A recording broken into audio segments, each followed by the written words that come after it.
The flight attendant's voice sliced through the cabin, her tone sharp, rehearsed, and indifferent. "Sir, you'll have to move. That seat is reserved." Every eye nearby turned, some curious, some irritated, most pretending not to notice. But the man she addressed didn't argue.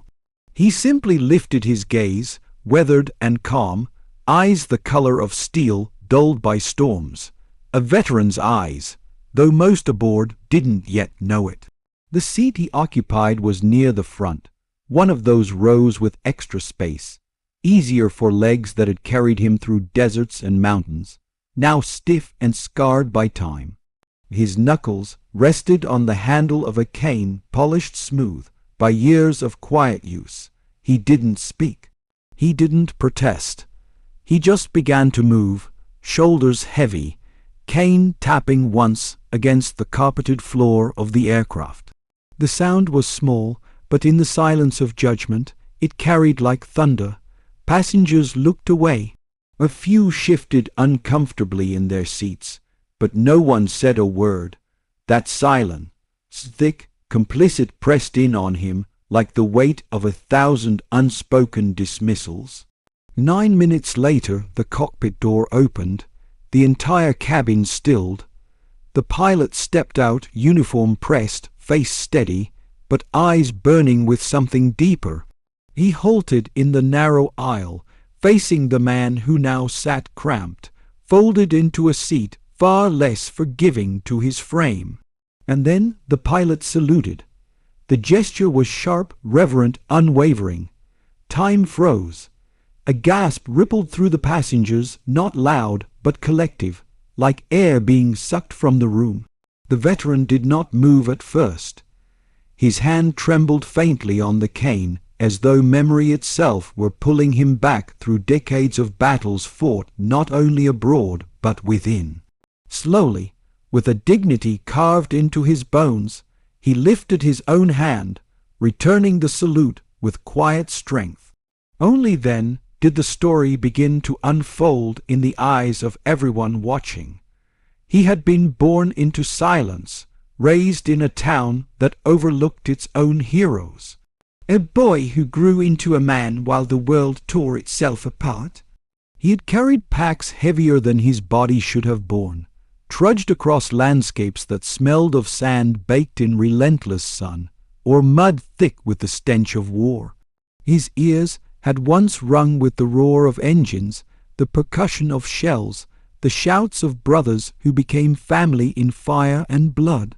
He had returned home with medals no one asked about, scars no one wanted to see, and a heart heavy with names etched into the stone of his memory. Friends whose laughter still echoed in dreams, voices silenced but never gone.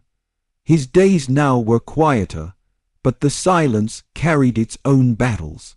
The click of his cane on tile floors, the ache of mornings when old wounds flared, the weight of being forgotten. Airports, bus stations, crowded streets, he passed through them unseen, just another face aged by time.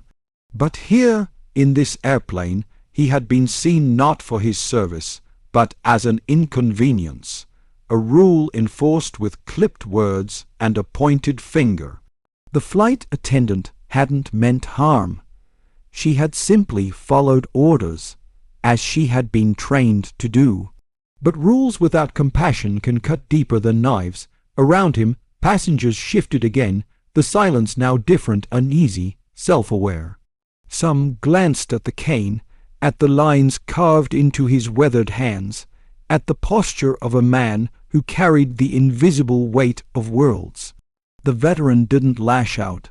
He didn't raise his voice. His dignity was his shield, his silence his power. And in that silence the tension grew. The pilot's salute broke it wide open. The passengers understood then.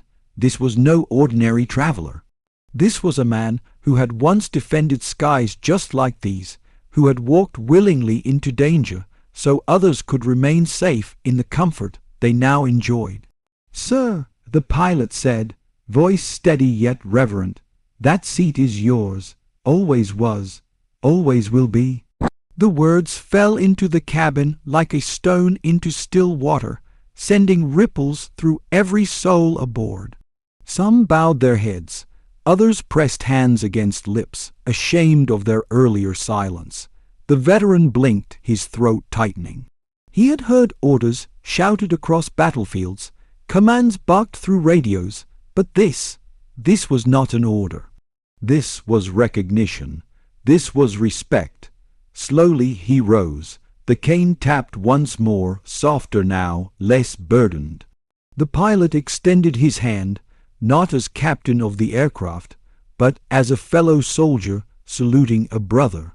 Their hands met firm, strong, unbroken despite the years. The aisle became a corridor of witness. Passengers who moments earlier had looked away now leaned forward, eyes wet, breaths caught. And as the veteran returned to his rightful seat, the cabin stirred. A man in the back began to clap. Tentative, almost embarrassed, but then another joined, and another. Soon the sound filled the plane, not applause for entertainment, but the solemn, thunderous rhythm of gratitude. The veteran lowered himself into the seat, humbled yet steady. He did not seek recognition, yet it found him. His silence had spoken louder than any protest ever could. His mind drifted then, just for a moment, back to the ones who had not come home. He could almost see them, faces young, eternal, untouched by the years that had bent his own frame. He wondered what they would say if they could see this. Perhaps they would remind him of what he had once told them in a trench, under fire, when fear gnawed at the edges of their courage. Honor isn't in the medals. It's in the choices we make when no one's watching. Now, decades later, strangers were watching, and the choice he had made was silence, patience, dignity. One woman pressed her hand to her heart, whispering words only she could hear. A child tugged at his mother's sleeve, asking who the man was, why the pilot had saluted. And in that small question lay the seed of memory, of stories passed forward instead of lost. The pilot returned to the cockpit, but not before glancing once more at the veteran, nodding in a gesture that carried more weight than any words. A promise, perhaps, that heroes would not be forgotten while he still drew breath. As the flight continued, the air inside the cabin felt different. Lighter, yet heavier with meaning. Conversations softened. Smiles carried reverence. Respect hung in the recycled air, fragile but real. The veteran leaned back, closed his eyes, and breathed deeply, not the air of battlefields, thick with smoke and dust, but the simple, clean air of peace. In that moment he thought not of himself, but of the countless others, men and women whose sacrifices went unseen, whose lives ended in silence, whose names lived only in folded flags and weathered stone. He knew he carried them with him, always had, always would, and perhaps that was why the salute had mattered. Not because it was given to him, but because, in truth, it had been given to all of them. The applause faded, but the memory lingered. Passengers would leave that plane changed, carrying the image of a salute, a cane, a man who spoke louder through silence than anyone shouting ever could. Respect is not in the rules. Respect is in the heart. It is in the choice to see the invisible, to honor the forgotten, to remember that dignity is a right owed to every soul who has carried the weight of sacrifice. As the plane touched down hours later, no one rushed to stand, no one shoved for overhead bins. They waited, almost reverently, as though leaving too quickly would shatter something fragile. The veteran rose last, cane steady in hand. Passengers stepped aside without being asked, parting like waves before him.